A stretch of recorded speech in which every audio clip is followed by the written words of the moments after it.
But she's so great. So I I was just sitting here wanted to say thinking about that. all these people talking about being on airplanes.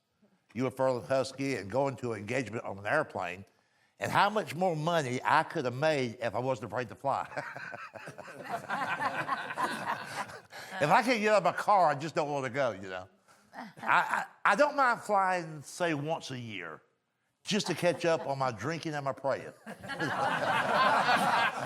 But I just never have been comfortable up there. I mean, at 30,000 feet, if something comes loose and falls off, it's pretty much over.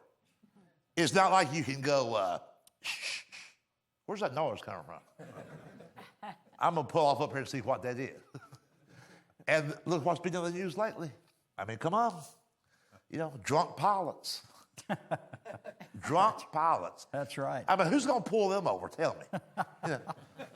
You know, a thing to do is just when you get on that plane, I figured it out. When you get on there, just don't put all your weight down. That's because you don't weigh as much as I do. Oh, by the way, let me tell you something. Oh, gosh. I got to calm down on this. Here's how dangerous air travel can be. You ever been to the Caribbean or the Bahamas where they have the planes that go from one island to the next? Yeah. Call it island hopping. The plane looks like a crop duster. Yes. And they have to know the weight of everything that goes on board the aircraft before it can take off. I had never been through that. A guy comes up to me with a clipboard in his hand. He says, "Sir, how much do you weigh?" I said, "Why do you need to know?" He said, "So we'll know how much fuel to put in." I said, "Fill it up."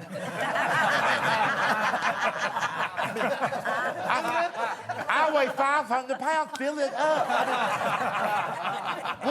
Wouldn't you hate to die in a plane crash because some fat lady lied about her weight?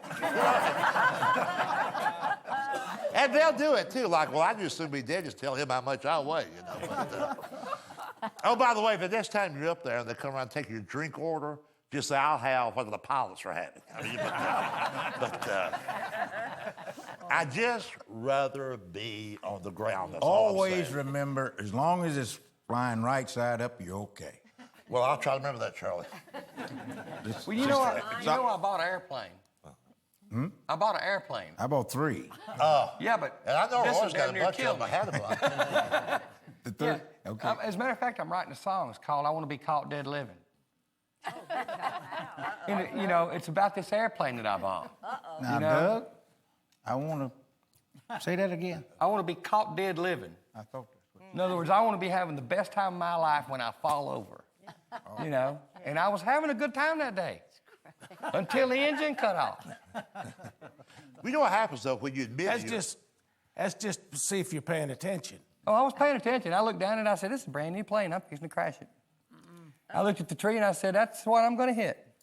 I took off for the tree and I said, you got so much time to think and it happened so quick, you know. I said, "I'm going to take this left wing, I'm going to dip it into the tree and it'll take some of the velocity out of the speed and everything, and I'm going to spin around and just hit the ground real easy." Well, the first time, it went good, I thought. Start off with. Yeah. It went bam, bam, bam, bam. I said, "That's pretty cool." And then it hit the ground. Broke 3 of my ribs, cracked my ankle, tore my ear off, and bruised my kidney, and I'm still here. Well, see, that'll be a lesson to you. Come fly with me, friendly skies. I'm looking at my friend Janie Fricky behind me, and we shared a story. Not quite as bad as that, but we were coming out of, I think, Busch Stadium in St. Louis late one night on a private plane, and we could see one of the engines go poof.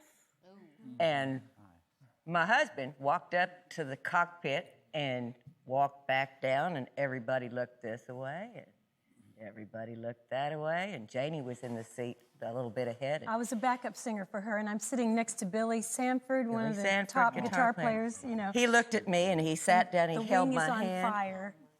They put it out. The fire was out on this right engine, but he grabbed my hand and he sat down. And he looked at me. He said, "I love you," and I said, "She said, oh, we're going down."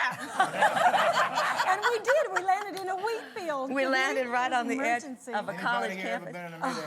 Wait. The fire truck came to us out in the runway. We all got off, and the girl driving the truck said, "I am so glad y'all got the fire out because I don't know how to operate the water." Driving the fire truck. I'd have been making some pretty good water right then myself.